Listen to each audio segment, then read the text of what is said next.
உங்களை நாங்கள் அழைத்தோம், நீங்கள் வருகை தந்திருக்கின்றீர்கள். உங்களுடைய வருகையிலே சில தவறுகள் ஏற்பட்டிருந்தால் அதை நீங்கள் அல்லாஹ்வுக்காக மன்னித்துக் கொண்டு நீங்கள் இந்த சிறப்பான நிகழ்ச்சியிலே நிறைய உரையாக ஆற்ற வேண்டும் என்று கேட்டுக்கொள்கிறோம். தமிழ்நாடு வக்ஃப் வாரிய தலைவர் ராமநாதபுரம் எம்பி, எங்களது பாசம் மிகுந்த சங்கைக்குரிய சிந்தனை செல்வர், இந்திய யூனியன் முஸ்லிம் லீக்கினுடைய துணை தலைவர் மாண்புமிகு கே நவாஸ் கனி எம்பி அவர்கள் இப்போது நிறைய உரை ஆற்றுவார்கள். அதற்கு பின்னால் இன்ஷா அல்லாஹ் பட்டமளிப்பினுடைய நிகழ்வு இருக்கின்றது. அதாவது ஒரு சின்ன விஷயம், நீங்க எல்லாம் ஆன்லைன்ல கிராஜுவேட் ஆகி ஸ்போக்கன் இங்கிலீஷ் படிச்சுன்னு சொன்னா உங்களுக்கு வேலை உறுதி. அதை இன்ஷா அல்லாஹ் என்னால முடிந்த அளவுக்கு உங்களால முடியல.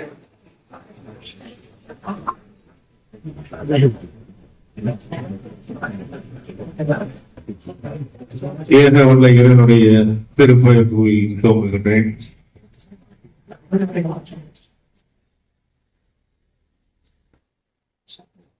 இந்த பட்டமளிப்பு விழாவிலே கலந்து கொண்டு சிறப்பிக்கக்கூடிய நம் அனைவரின் மீதும் குறிப்பாக இந்த ஜாமியா பஞ்சர் அன்வார் அரபிகளினுடைய முதல்வர், நம் அனைவருடைய அன்பை பெற்ற மொய்தீன் அஜர்த் அவர்களே,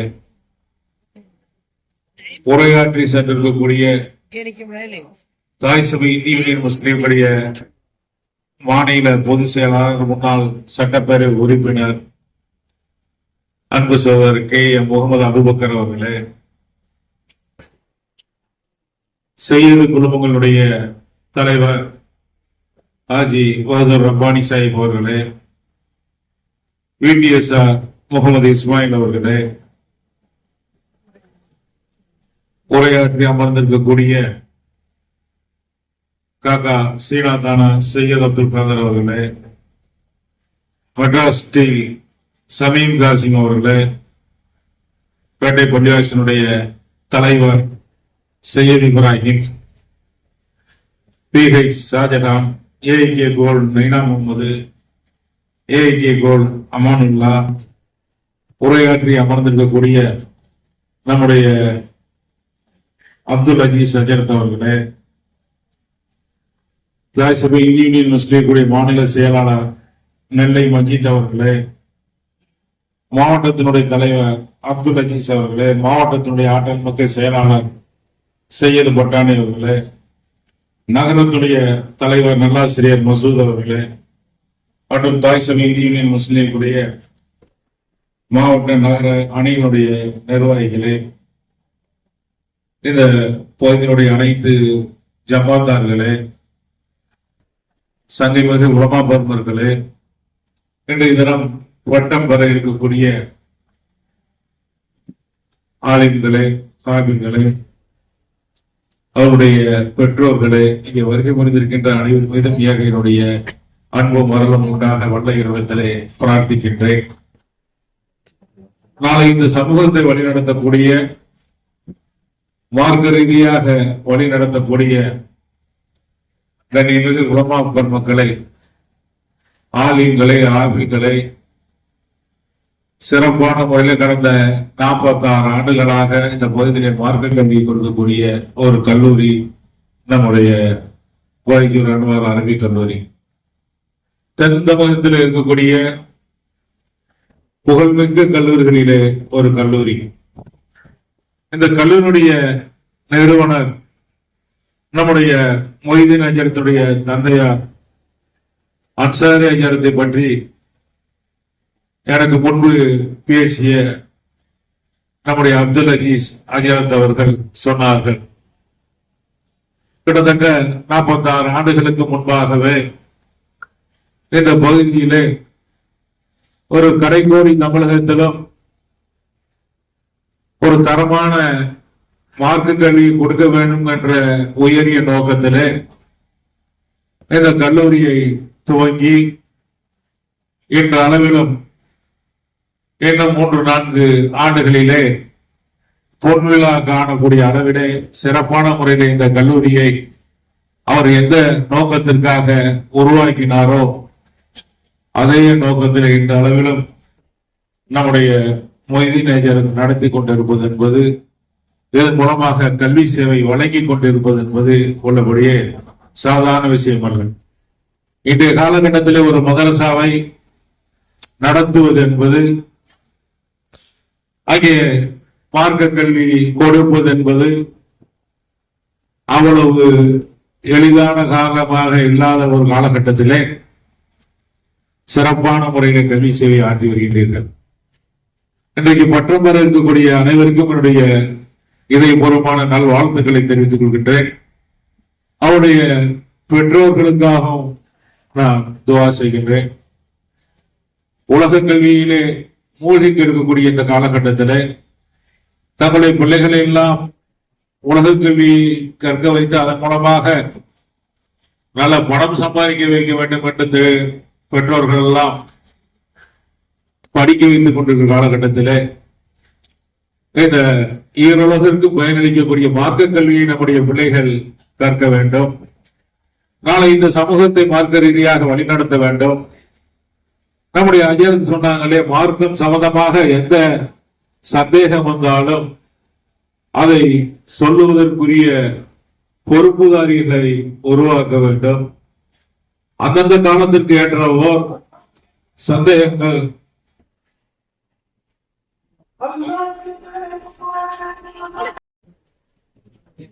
அஜயன் சொன்னது போல அப்படி உலமாக்களாகவும் என்ற விளக்கத்தையும் கொடுத்து விட முடியாது. அது திருக்குறளிலே சொல்லப்பட்டிருக்கின்றதா, அண்ணன் பெருமானார் ஸல்லல்லாஹு அலைஹி வஸல்லம் நபி மொழியிலே இருக்கின்றதா என்ற ஆதாரங்களை எல்லாம் பார்த்து இந்த சமூகத்திற்கு சரியான விளக்கத்தை கொடுக்க வேண்டிய பொறுப்பு இருக்கின்றது. அதுபோல இந்த சமூகத்திற்கு ஒரு செய்தியை கொண்டு போய் சேர்க்க வேண்டும் என்று சொன்னால் அது கண்ணியமிக்க உலமாக்கள் மட்டும்தான் முடியும். அத்தகைய வல்லமையை பெற்றவர்களாக இருக்கின்றது.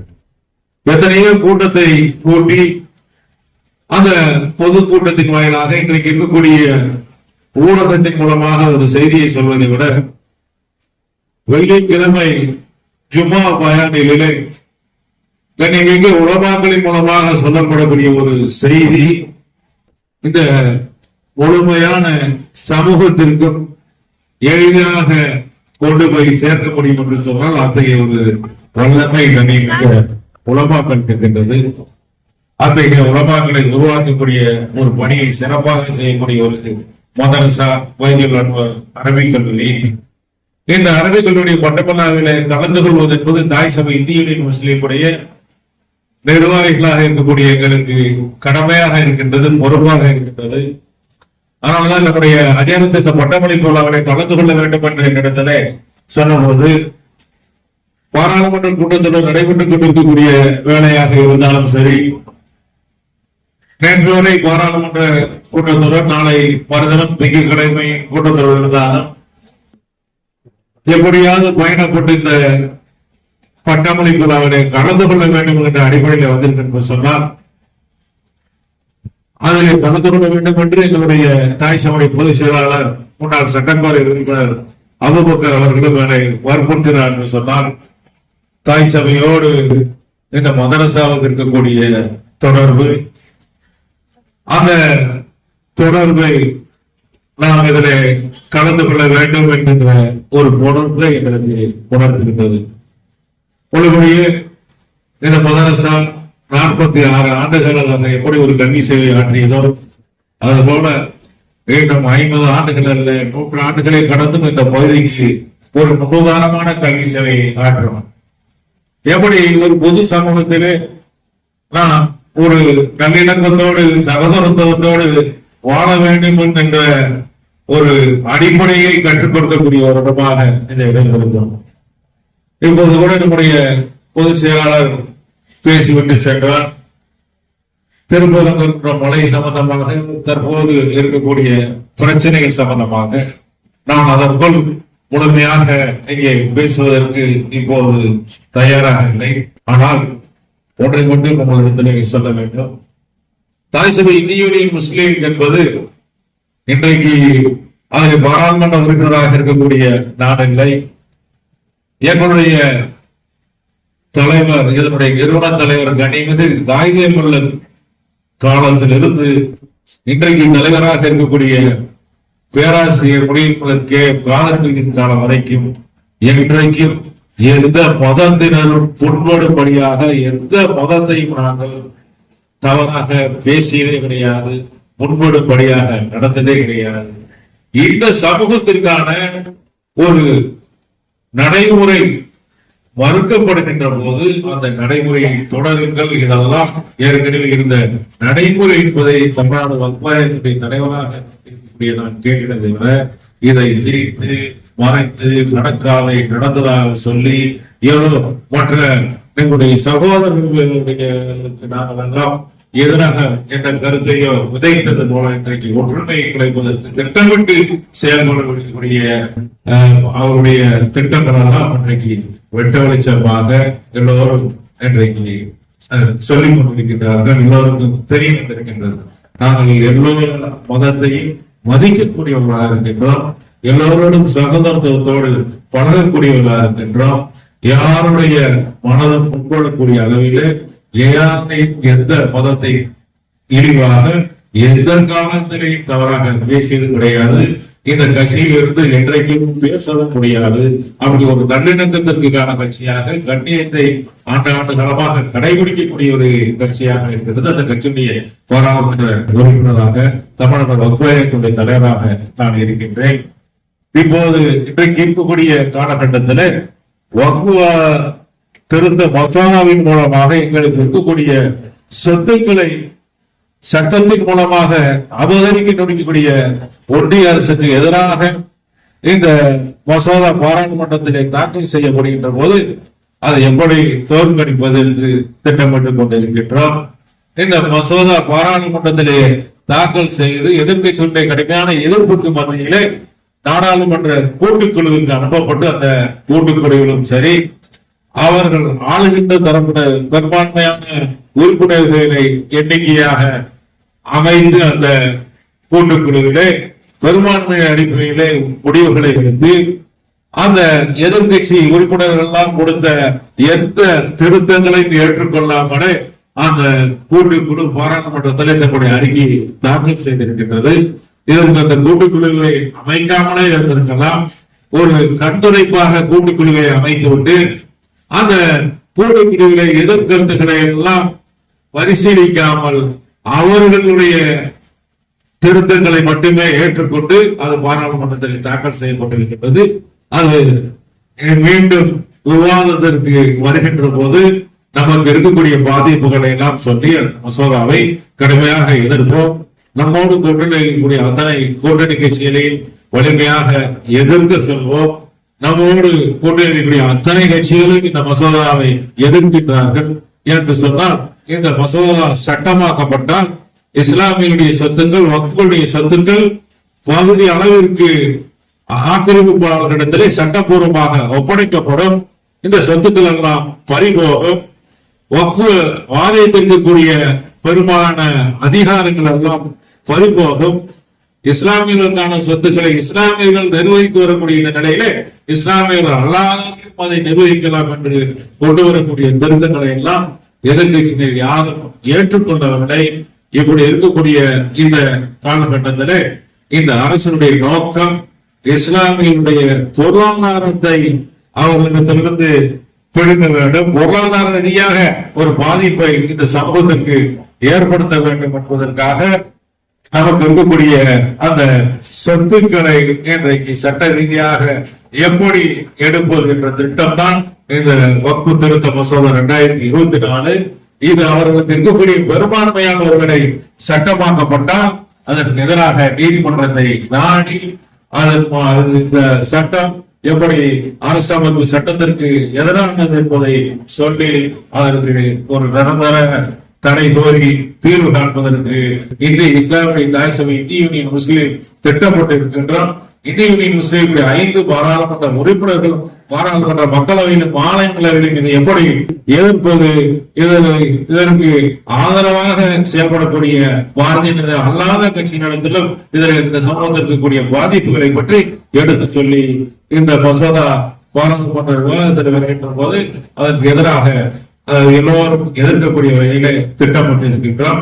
இப்படி இந்த சமூகத்திற்கு எதிராக வரக்கூடிய அத்தனை சட்டங்களையும் இந்திய இஸ்லாமிய தாய் சபை இந்திய யூனியன் முஸ்லிம்கள் கடந்த காலங்களிலே எப்படி எதிர்த்ததோ, எப்படி நீதிமன்றத்திற்கு சென்று அந்த சட்ட நடவடிக்கையில் ஈடுபட்டதோ அது போல வரக்கூடிய காலங்களிலும் செயல்படுவோம்.